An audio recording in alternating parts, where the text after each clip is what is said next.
સોરઠની ધરતીના એક કવિ તેજસ સુંદરપુરા તેઓએ તેમના શહેરના વિકાસ રૂંધાતા વિકાસને લઈ અને એક શાયરી લખી. આજે શાયરી મને યાદ આવે છે, એક એમની ગઝલ પણ છે, શાયરી કો, પરંતુ જે શબ્દો છે એમના કે નેતાઓને કહી દો કે માથું ન મારે, મત સાથે સીધો પરિચય છે મારો, હું એવો મતદાર છું જેને સારી પેઠે મતપેટી ઓળખે છે. ગોધરાની જે સ્થિતિ છે, કદાચ અમારા શબ્દો આજના પાલિકામાં બેઠેલા જે 44 જે સભ્યો છે જેમના માટે હું રીઢા શબ્દ વાપરીશ કે તેમના ચામડાને મેં ડાયનાસોર સાથે સરખાવ્યું. ડાયનાસોરથી જાડું ચામડું કોઈ છે નહીં, એટલે હવે કોઈ ચામડા સાથે એમને સરખાવવાનો કોઈ પ્રશ્ન નથી. હવે એમના માટે મારા શબ્દો રીઢા છે, કારણ કે જે પ્રમાણે શહેરની સમસ્યાઓ આકાર પામી રહી છે, રોજ એક નવી સમસ્યા સર્જન લઈ રહી છે. શહેરના વિવિધ જે વિસ્તારો છે એ પ્રમાણે હાલાકીના ભોગ બની રહ્યા છે. ક્યાંક રોગચાળો ફાટી નીકળ્યો છે, ક્યાંક ઉબડ-ખાબડ રસ્તાઓમાં લોકો પોતાની કમર તોડી રહ્યા છે, કોઈક લોકો ઉડતી ધૂળના રજકણોથી પોતાની આંખોને નુકસાન કરી રહ્યા છે, સ્કિન ડિસીઝ એટલે ચામડીના રોગોના શિકાર થઈ રહ્યા છે.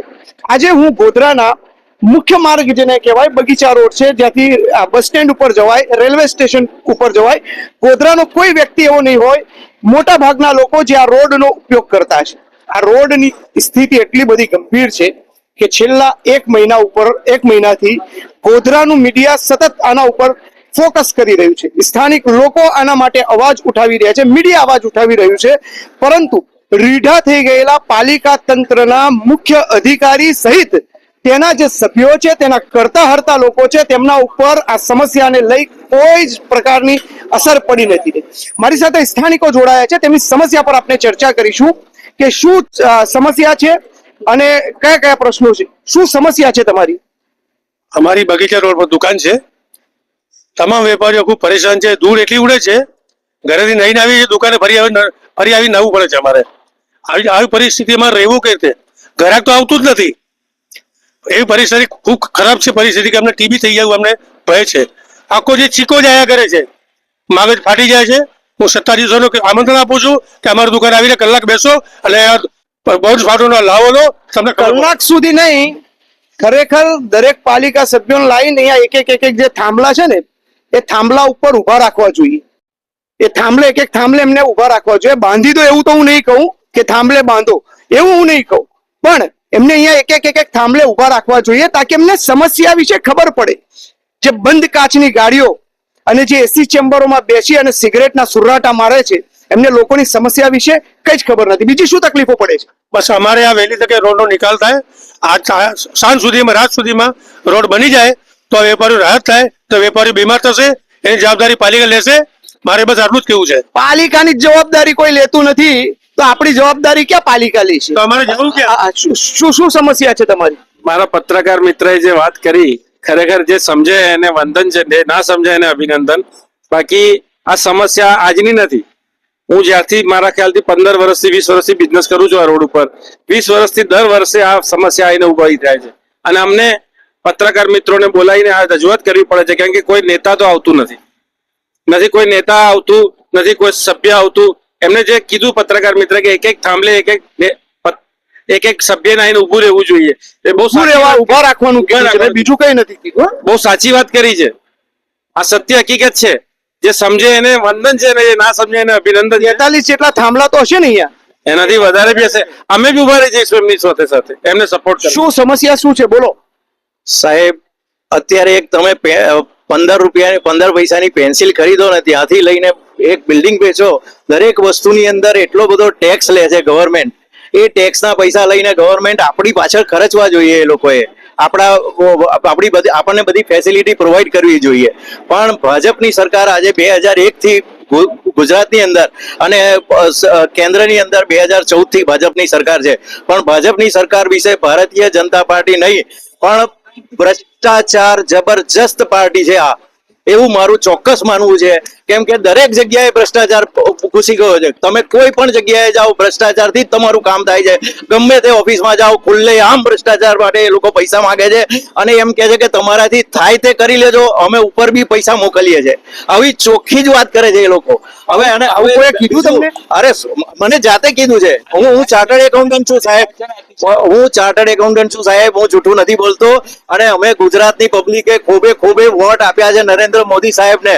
આજે 26 માંથી 26 સીટો આવતી હતી, એક સીટ ઓછી થઈ, 25 સીટો આવી. એનો મતલબ શું થયો કે ગુજરાતની સરકાર ભારતીય જનતા પાર્ટીને પ્રેમ કરે છે, એને સ્નેહ કરે છે અને મોદી સાહેબને માને છે. બરાબર. પણ જો આવી રીતે આજે નગરપાલિકાની અંદર પણ ભાજપની જ સરકાર છે અને નગરપાલિકાને કેપિટલ ગ્રાન્ટ મળે છે, રેવન્યુ ગ્રાન્ટ મળે છે, કરોડો રૂપિયા આવે છે. એ કઈ ચાઉ થઈ જાય છે ખબર નથી પડતી. કેવી રીતે આજે આ તમે રસ્તા જુઓ, કેટલા ખરાબ રસ્તા છે. આની અંદર રોજ વચ્ચે તો એક દિવસ 25 જણા બાઇક વાળા સ્લીપ થઈ ગયા. એટલું બધું સ્લીપરી થઈ ગયું પાણી પડવાથી અને આ બધા કચરાના લીધે. તો આ વેપારીઓએ રીસર દોરડું બાંધીને રોડ બંધ કર્યો કે ભાઈ હજી બીજા વધારે માણસો પડે નહીં ને એમને નુકસાન ના થાય. મેં મારી જાતે પેલા આગળ એક ભાઈ છે એમને પડતા રૂબરૂ મેં જોયા છે. હવે આવી હાલત સુધારો, નહીં તો પછી પબ્લિક તમને આમે પબ્લિક ને મુનાફત બનાવે છે ભારતીય જનતા પાર્ટી. અત્યારે વકફ બોર્ડ ને આ ને તે સભ્યો બનાવો. હું પોતે ભારતીય જનતા પાર્ટીનો CSL નો કન્વીનર છું. ચોખ્ખી વાત સાંભળી લો. મને 100 સભ્યો બનાવવાની જવાબદારી આપી હતી, મેં એક બી સભ્ય નથી બનાવ્યો. મને એટલું બધું ખરાબ લાગે છે કે સારું આવી પાર્ટીની અંદર હું સદસ્ય બન્યો છું એમ મારે રાજીનામું આપી દેવું જોઈએ. આ ભાઈના જે શબ્દો છે એમાં વિરોધ અને આક્રોશ છે. ભારતીય જનતા પાર્ટીના કમલમમાં બેઠેલા જે મોટા પદાધિકારી છે તેમને આ ભાઈની જે વ્યથા અને જે સમસ્યા છે એને શાંત ચીતે સાંભળી અને તેનું નિરાકરણ લાવવું જોઈએ. કારણ કે આ કોઈ પારકા વ્યક્તિ નથી, આ પક્ષના જ વ્યક્તિ છે. એમને જે બોલ્યા એ તમામ શબ્દોના જવાબદાર પણ એમને પોતે જ છે. ગ્લોબલ એક્સપ્રેસ આ વાતોની કોઈ પુષ્ટિ કરતું નથી. સાથે જ આપણે બીજા વાત કરીએ, શું સમસ્યા છે? ગોધરાનો કયો રોડ સારો છે મને એ બતાવો. કોઈ જગ્યાએ નગરપાલિકાએ ભ્રષ્ટાચાર નથી કર્યું એવું તો છે જ નહીં. તમે બસ સ્ટેન્ડ કો, રેલવે સ્ટેશન કો, જે એરિયામાં જાઓ એ એરિયામાં મોદીની વાડી કો, બધી એરિયામાં રોડ ખરાબ છે. અને આટલો બધો ભ્રષ્ટાચાર આ વખતે તો અતિશયોક્તિ કરી નાખી છે નગરપાલિકાએ. તમને બધાને ખબર છે કે આપણા ગોધરા શહેરના નગરપાલિકાના પ્રમુખ કોણ છે? જોયા છે કે તમે ક્યારે? જયેશભાઈ અમે નામ સાંભળ્યું છે, જોયા નથી. જોયા નથી. તમે જોયા છે? નામ સાંભળ્યું છે સાહેબ, જોયા નથી. ફેસબુક પર જોયા છે. તમે જોયા છે? નહીં જોયા, ખાલી નામ સાંભળ્યું છે. તમે જયેશભાઈ ચૌહાણને ઓળખો છો? ના. તમે ઓળખો છો જયેશભાઈ ચૌહાણ? નહીં જે જોયા. ગોધરા નગરપાલિકાના પ્રથમ નાગરિક છે. ઓળખો છો? નહીં જોયા નથી એમને. તમે ઓળખો છો ગોધરા? અમે તો સાહેબ હજી અમને અહીંયા જોયા જ નથી. તમે ઓળખો છો જયેશભાઈ ચૌહાણ? ફેસબુક પર જોયા છે, કોઈ દિવસ રૂબરૂ અહીંયા આગળ કોઈ દિવસ આયા હોય એવું જોયું જ નથી. આટલા મોટા મેટલ નાખ્યા છે ને કે માણસ પડી જાય. એટલે આટલા મોટા એટલે નાની અહીંયા ઉભેલા જે લોકો છે એમાંના 80% લોકો ગોધરા શહેરના પ્રથમ નાગરિક જયેશ ચૌહાણ જે ગોધરા નગરપાલિકાના પ્રમુખ છે તેમને ઓળખતા નથી. આ ખૂબ જ ગંભીર બાબત કહેવાય. ગાડી ઉપર હૂટર લગાડી અને બંધ કાચમાં શહેરની સફરે નીકળવું એ યોગ્ય નથી. એસી ચેમ્બરો છોડી અને જેમ આપણે લોકોની કમર આ રસ્તા ઉપર તોડીએ છીએ એમ સડક પર ઉતરી અને પગ તોડવા પડે ત્યારે નેતૃત્વ આવે. ધારાસભ્યના આગળ ચાલવાથી, ખભા ઊંચા કરવાથી, ગાડી પર હૂટર લગાડી દેવાથી નેતૃત્વ ક્યારે આવતું નથી. કારણ કે અહીંયા ઉભેલા લોકોમાંથી 80% જે લોકો છે એ ગોધરા શહેરના પ્રથમ નાગરિક જેને કહેવાય તેમને નથી ઓળખતા. અને એ ઓન કેમેરા કે છે કે અમે એમને ઓળખતા નથી. ફેસબુક ઉપર જોયા છે તો ફેસબુકની ફેમ જે છે એ ક્યારે ઓસરી જાય છે, પાણીના પરપોટાની જેમ ફૂટી જાય છે, એ રહેતી નથી. અને કોઈની પણ નથી રહી, સદાય માટે કોઈની નથી રહી. એટલે શહેરના જે પ્રથમ નાગરિક છે જયેશભાઈ ચૌહાણ, જેવી રીતે એમને અન્ય કાર્યો માટે જે રોડ શો કરતા હોય છે, જે પ્રમાણેનું આગળ ચાલી અને વાર્તાલાપ કરતા હોય છે, જે પર્સનાલિટી ડેવલપ કરવાનો પ્રયાસ કરતા હોય છે, તો ખરેખર પર્સનાલિટી ડેવલપમેન્ટ અને સ્કિલ ડેવલપમેન્ટનો કોર્સ પ્રોપર કર્યો હોય તો એ આ લોકો વચ્ચે આવી અને આમની સાથે રહી, આમના પ્રશ્નોનું નિરાકરણ કરી, આમની સમસ્યાઓનું નિરાકરણ કરી અને આગળ આવે તો જ ખરી ભાષામાં કહેવાય.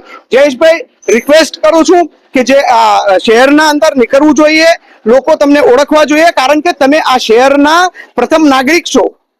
આ ગોધરા એ જિલ્લાનું પાટનગર છે ને પાટનગરમાં આટલા લોકો ભેગા થતા હોય અને એની વચ્ચે મોટા ભાગના લોકો ઓળખવાની ના પાડતા હોય. અને જે લોકોએ જોયા છે, ફેસબુક ઉપર જોયા છે, તો કેવી રીતે શહેરની સમસ્યાનું નિરાકરણ થશે?